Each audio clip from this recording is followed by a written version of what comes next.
Hello and good morning. My name is Cora St. John, and today I will be talking about mole. Mole is a traditional Mexican dish, typically served with chicken, rice, and beans, but it depends on your preference. Some people like it with beef. So this is the sauce here. It's a very thick sauce, and it's very rich in flavor, very, very delicious. And then here you can see it served with chicken, rice, and beans. So the ingredients, there is a lot of ingredients. I have the list here so I can read them off to you guys. The first ingredient is dried chilies, but it's a bunch of different dried chilies. There's ancho chili, pasilla chili, mulatto chili, chipotle. There's also other different chilies you can have. It just depends on your preference. Before I get more into the ingredients, mole is very specific to your family.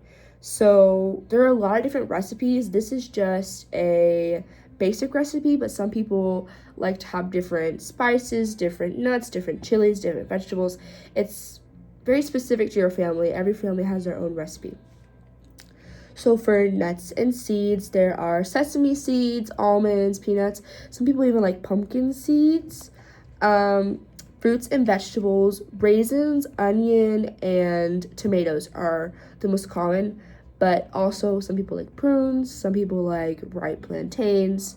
Again, it's just your preference. For spices, Mexican cinnamon, coriander, Mexican oregano, allspice, white cloves, black peppercorns. For a thickener, people usually use a stale corn tortilla, but you can also use toasted bread. It just depends on your preference. For a sweetener, Mexican chocolate, which sounds weird, but it's very, very good. You can't necessarily taste the chocolate. It just adds to the flavor of the dish. For a liquid, chicken broth is typically used. You can use vegetable stock, but chicken broth is better, especially if you're eating it with chicken.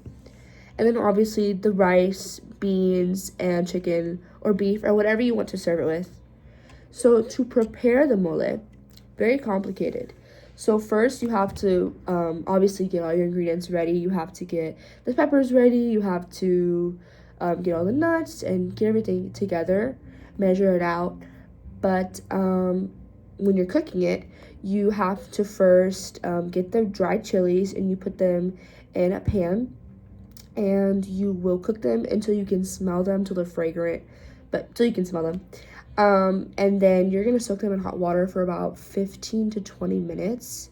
And then in that same pot, you're gonna fry the onion and the garlic until they're soft. And then you're gonna add all your nuts and you're gonna cook that for about 3 to 4 minutes. And then you add your bread or your tortilla, whatever you want. And then you toast it until it's golden. And then you're gonna take the chilies, the toasted mixture, your spices, your tomatoes, all your fruits and vegetables, and you're gonna puree them until they're smooth, because you want the sauce to be smooth. You don't want it to be chunky, because you want all the flavors to mix together. And then you're gonna put that sauce back into the pot and you're gonna simmer it for 20 to 30 minutes.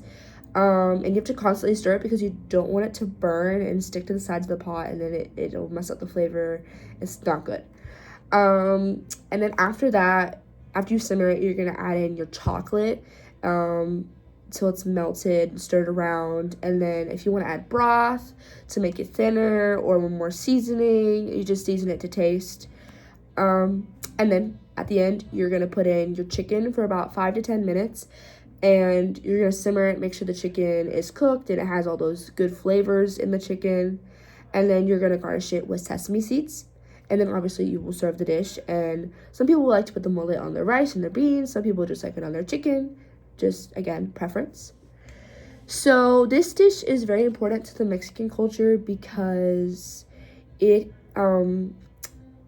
a very complicated dish, like I said, but it's a bonding experience to get to make it with your families. And you can eat mole whenever you want, but it's usually a dish to like celebrate. So Christmas, Easter, any other holiday, birthdays. It's just a very special dish, and then you get to make it with your family, so it's a bonding experience, and the recipe gets passed down generation to generation to generation. And like I said before, the recipe is very specific to your family.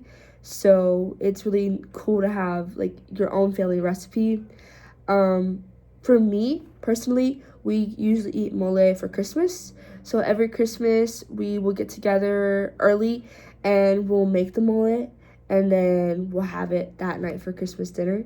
So yeah, it's a really amazing dish. I definitely recommend it. It's not usually spicy or anything, so it's great if you're not good with spice. Thank you so much.